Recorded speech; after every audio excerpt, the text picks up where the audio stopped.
Buenas noches y bienvenidos. Hoy es 13 de febrero de 2026. En las últimas semanas, el panorama global ha visto cambios drásticos, movimientos que están redefiniendo alianzas y proyectando poder de formas que, la verdad, no veíamos en décadas. Hemos reunido varios análisis e informes para intentar entender qué está pasando exactamente. El tema que nos ocupa hoy: America First en acción, proyectando poder, preservando la paz en 2026. Este análisis en profundidad es posible gracias a nuestro patrocinador ProWave AI, y todo el material ha sido procesado y organizado por Stylo News, la aplicación de noticias que utiliza inteligencia artificial para darnos, una visión clara en medio de tanto ruido. Y es interesante, porque Estilo News es la versión, digamos, para el gran público, del software estilo IntelOps, que es una herramienta diseñada para operaciones de alto nivel en gobiernos, en ejércitos, grandes empresas. Esto nos da acceso a una tecnología que está pensada para quienes toman decisiones que, en fin, nos afectan a todos. Pues vamos a usarla. Comencemos por el principio, por el marco general. Los informes de estas semanas hablan de un cambio fundamental en la política exterior de Estados Unidos. Una transición de lo que llaman ambigüedad gestionada a una fase de claridad aplicada. A ver si lo entiendo. ¿Se trata simplemente de ser más directos o hay algo más profundo en este nuevo enfoque de la Estrategia de Seguridad Nacional de 2025? Es mucho más profundo. La claridad aplicada se sustenta en varios pilares clave que se mencionan una y otra vez. El primero, y quizá el más conocido, es paz a través de la fuerza. La premisa es simple. La mejor manera de evitar un conflicto es que tus adversarios tengan la certeza absoluta de que no pueden ganarlo. Es disuasión pura y dura. Suena a la clásica política de poder. Lo es, pero con un matiz. El segundo pilar es un enfoque muy estricto del interés nacional. Se busca evitar la sobreextensión en asuntos que la estrategia considera periféricos. O sea, se acabaron las intervenciones por razones puramente ideológicas o, de construcción de naciones lejanas. El foco está en amenazas directas. Y supongo que eso lleva directamente al tercer pilar, el que está causando tanta controversia entre los aliados: el reparto de la carga. Exactamente. Se espera, o más bien se exige, que los aliados asuman una responsabilidad mucho mayor en su propia defensa. El ejemplo más claro que citan las fuentes es el compromiso de La Haya, que insta a los países de la OTAN a destinar el 5% de su Producto Interior Bruto a defensa. Un momento, el 5% del PIB. Es una cifra enorme. El antiguo objetivo del 2% ya era un desafío para muchos. Para quien nos escucha desde Europa, eso significaría recortes masivos en otras áreas. No sé, sanidad, educación. O una subida de impuestos considerable, claro, y se está recibiendo con muchísima atención. En los análisis se habla de una creciente fatiga por la guerra en Ucrania y debates cada vez más intensos sobre la autonomía estratégica de Europa. Por un lado, la presión de EU fuerza a Europa a tomarse en serio su defensa, lo que en cierto modo se alinea con la estrategia. Pero por otro, genera un resentimiento y unas fricciones a corto plazo que ponen a prueba la cohesión de la alianza. Entendido. O sea que la estrategia no es puramente militar. Tiene un componente económico muy, muy fuerte. Correcto. Y ese es el punto crucial. La estrategia subraya que la seguridad económica es seguridad nacional. Esto es una respuesta directa a cómo potencias como China, Rusia e Irán están operando en lo que se llama la zona gris. La zona gris, un término que oímos mucho últimamente. ¿Podrías explicarlo de forma sencilla? Claro. Imagina que es como una partida de póker donde nadie puede ir con todo, poner todas las fichas sobre la mesa porque eso sería una guerra total. En cambio, la partida se gana con faroles, subiendo la apuesta poco a poco, usando la presión económica, controlando cadenas de suministro, lanzando campañas de desinformación. Son acciones hostiles, pero siempre por debajo del umbral que justificaría una respuesta militar directa. La nueva estrategia busca integrar todas las herramientas, militares, económicas, diplomáticas, para jugar y ganar en esa partida. Y hablando de aplicar esa estrategia de forma contundente, supongo que no hay mejor ejemplo que lo que hemos visto en Venezuela estas últimas semanas. Ha sido un auténtico terremoto geopolítico en la región. Sin duda, los informes lo describen como la acción estadounidense más significativa en el hemisferio en décadas. Los hechos, según las fuentes, son los siguientes. Una operación militar, rápida y precisa, en Caracas. El resultado fue la captura del líder venezolano Nicolás Maduro y el desmantelamiento de la cúpula de su aparato de seguridad. Inmediatamente después, Washington anunció el establecimiento de una autoridad de gobierno temporal. ¿Con qué objetivo declarado? Oficialmente, dos objetivos principales: estabilizar el país para evitar un colapso total Ujú. y restaurar la infraestructura petrolera que es crítica para los mercados energéticos globales. Esta acción es la primera manifestación práctica de lo que la propia Estrategia de Seguridad Nacional denomina el corolario Trump a la doctrina Monroe. Corolario Trump. Suena muy del siglo XIX, como una actualización de la doctrina Monroe. ¿Qué significa exactamente en la práctica, según las fuentes? En la práctica, significa que Estados Unidos se reserva el derecho de intervenir unilateralmente en el hemisferio occidental si considera que una situación amenaza sus intereses vitales. Los objetivos en el caso de Venezuela eran claros: desmantelar lo que calificaban de narcoestado, asegurar los recursos energéticos, prevenir una crisis migratoria masiva y, sobre todo, bloquear la influencia de potencias extrarregionales como China, Rusia e Irán, que habían usado Venezuela como cabeza de puente. Un movimiento de esa magnitud ha tenido que generar una onda expansiva tremenda.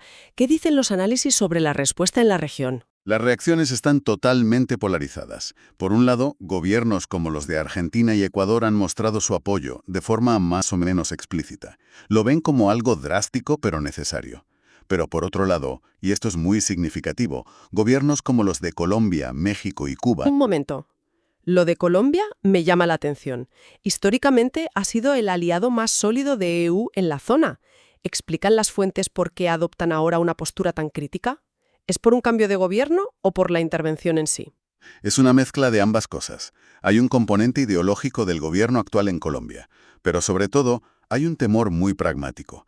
Han desplegado unos 30.000 soldados en la frontera. Vaya. Sí, no como amenaza, sino por el pánico a un colapso que genere flujos de refugiados incontrolables y violencia.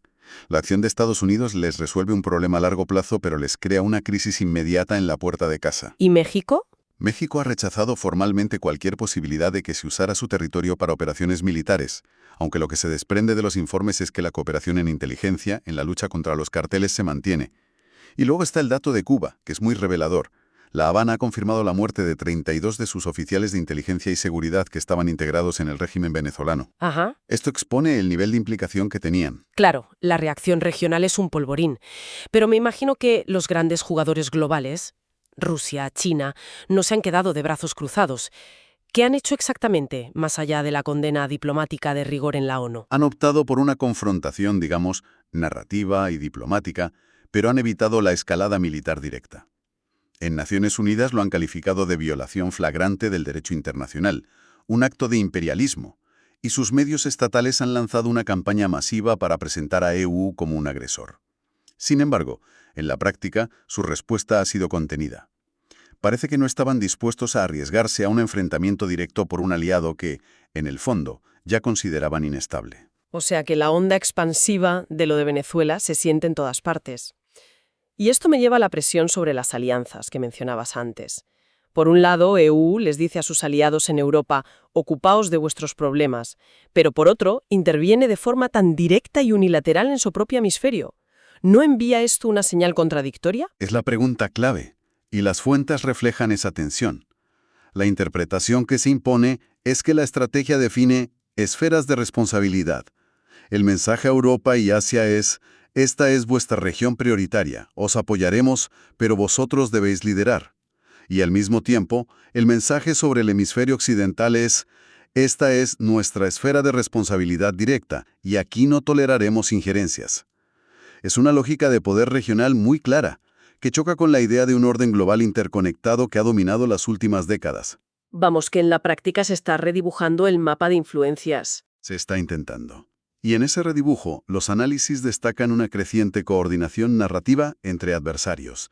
China, Rusia e Irán, a pesar de sus diferencias, están convergiendo en sus operaciones de información. Usan un manual casi idéntico para presentar las acciones de Washington, como la de Venezuela, como desestabilizadoras e imperialistas. El objetivo es erosionar la legitimidad de EU y, claro, sembrar la duda entre sus aliados. En este nuevo mapa, el análisis también señala teatros de competición emergentes. Se habla mucho de África. Correcto. Se señala a África como un teatro secundario decisivo. ¿Qué significa exactamente decisivo en este contexto si es secundario? ¿Se refiere a que el resultado de la competición allí puede inclinar la balanza global? Precisamente eso. No es secundario porque no importe, sino porque no representa una amenaza militar directa para EU, pero es decisivo por su importancia estratégica. Hablamos de minerales críticos, esenciales para la tecnología del futuro, corredores de tránsito marítimo, y sobre todo es un escenario donde China y Rusia están aprovechando los vacíos de gobernanza para expandir su influencia a bajo coste. Sin embargo, y esto es clave, a pesar de la tensión en el hemisferio occidental y África, los documentos reiteran que Asia sigue siendo el principal teatro de competición a largo plazo, por la coerción incremental de China en el mar de China Meridional y, por supuesto, el programa nuclear de Corea del Norte. Vale. Con todo este tablero en movimiento, si tuviéramos que poner el foco en los puntos clave para las próximas semanas, ¿cuáles serían los indicadores que no podemos perder de vista? El primer punto, y el más peligroso, es la gestión de la escalada. La estrategia actual parece dispuesta a aceptar un riesgo controlado a corto plazo, para restablecer la disuasión. Suena a una partida de alto riesgo. Lo es. La gran incógnita es dónde y cómo los adversarios van a poner a prueba esos nuevos límites. ¿Será en el estrecho de Taiwán? ¿En el Báltico? ¿Un ciberataque masivo? La estrategia actual no busca evitar la escalada a toda costa, sino gestionarla para redefinir las reglas del juego. El segundo, me imagino, es la propia Venezuela, ¿no? Por supuesto. El país entra ahora en una fase de altísimo riesgo. La intervención militar puede haber sido la parte fácil. Ahora viene la estabilización, con un potencial enorme de fragmentación interna, luchas de poder. La estabilización de su producción petrolera será un indicador crítico del éxito o fracaso de la operación. Y has mencionado a Cuba antes, hay que prestarle especial atención. Definitivamente. Es el tercer punto a vigilar. Tras el colapso del apoyo petrolero venezolano, que era la línea de vida de su economía, Cuba queda en una posición muy vulnerable. Los informes indican que Estados Unidos está intensificando la presión económica y energética sobre La Habana. Se describe en los análisis como otra aplicación del corolario Trump, buscando forzar un cambio de régimen o al menos una reestructuración profunda. Es el siguiente dominó que podría caer. Y por último, supongo que todo se reduce a una cuestión de credibilidad. Ese es el cuarto y último punto. La coherencia estratégica. Tanto aliados como adversarios van a evaluar con lupa si las acciones militares, económicas y diplomáticas de Washington permanecen sincronizadas. Cualquier descoordinación, cualquier mensaje contradictorio entre, por ejemplo, el Departamento de Estado y el Pentágono, será visto como una debilidad y una oportunidad para ser explotada. La integración real de todos los instrumentos de poder es quizá el factor más importante. En resumen, el análisis de estas semanas dibuja un entorno global definido por una búsqueda de claridad aplicada, a veces de forma brutal. La nueva estrategia de seguridad nacional de Estados Unidos está provocando un efecto en cadena, con réplicas desde el Caribe hasta Europa y Asia. Como reflexión final, la estrategia parece basarse en una premisa fundamental y muy arriesgada.